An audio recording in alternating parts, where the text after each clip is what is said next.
இன்றைக்கி ஒரு அவல் ரெசிபி தான். 3 கப் அவல் எடுத்து 5 நிமிஷம் ஊற வச்சு அதை வடித்தட்டில் வடித்து ஒரு ஓரமாக விட்டுருங்க.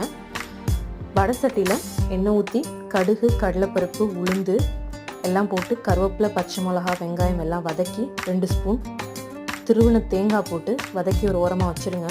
இந்த அவலை நல்லா மசிச்சு 3 கப் அவலுக்கு 3 ஸ்பூன் கோபுரமாக அரிசி மாவு, உப்பு தேவையான அளவு சேர்த்து இந்த வதக்கின வெங்காயத்தையும் கொட்டி இட்லி சட்டி ஆவியில் வச்சு எடுத்தோன்னா 10 நிமிஷத்தில் கொலக்கட்டைகள் ரெடி ஆகிடும். அதை சும்மாவும் சாப்பிட்லாம், சட்னி தொட்டும் சாப்பிட்லாம்.